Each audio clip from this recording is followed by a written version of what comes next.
would otherwise choose this venue as a hideout. Paris's most prestigious hotel at that time of the year is crawling with camera-toting tourists and rubberneckers. At the extreme end of the seasonal exit from town, even the more exclusive areas of the hotel, such as its restaurant, l'Espadon, have a louche air of rootless extravagance. South American call-girls with hirsute operators from emerging markets and rich old ladies with predatory nephews can be seen poring over the wine list under the trompe-l'oeil of its opulent ceiling. Dinner for two sets you back $700.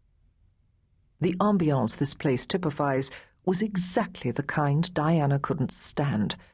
She had just auctioned off for charity all the grand and glittering dresses of her old life at Christie's in New York to prove it. When she crossed the Atlantic for the opening preview in July 1997, Anna Wintour, the editor-in-chief of Vogue, and I had lunch with her at the Four Seasons, the Park Avenue restaurant that served as an unofficial commissary for Condé Nast executives. "I've kept a few things," Diana said about the upcoming auction, "but you know that Catherine Walker with all the buccal beads?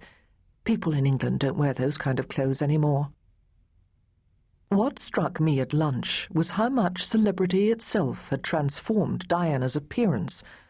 I have come to think that being looked at obsessively by people you don't know actually changes the way your face and body are assembled, not just in the obvious ways of enhanced fashion sense or tricks of charm and self-possession, but in the illusion of size. The heads of world-class celebrities literally seem to enlarge. Hillary Clinton's, for instance, has grown enormously since she was the mere wife of the governor of Arkansas. It nods when she talks to you like a balloon in the Macy's Thanksgiving Day parade. The years of limelight so inflated the circumference of Jackie O's cranium, it seemed her real face must be concealed by an oversized Halloween mask. If you looked into her eyes, you could see her in there somewhere, screaming. In the case of Diana, it was as if everything had been elongated and hand-coloured. The tall, soft-cheeked English Rose I first met at the American Embassy in 1981, when she was a new bride, had become as phosphorescent as a cartoon. Striding on 3-inch heels across the high-ceilinged grill room of the Four Seasons, she towered like Barbarella.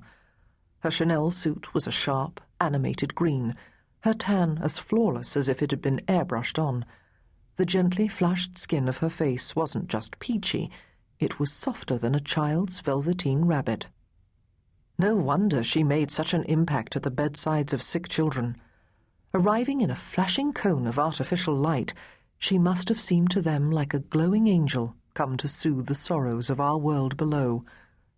Her instinct to move to America was dead on. She would only ever feel at home now in the culture that invented fame the size of hers.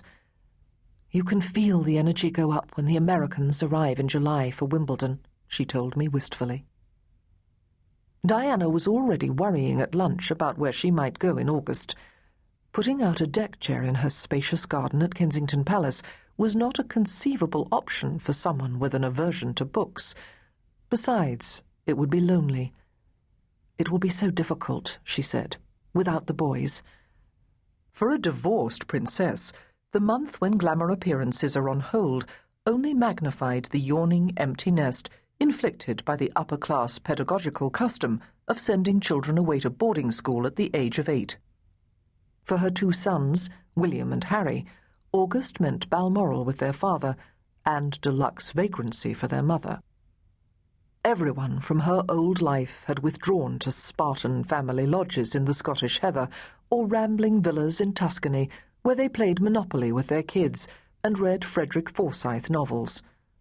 Diana, no longer Her Royal Highness, was not so welcome in such circles now that she had cut her ties with the royal family.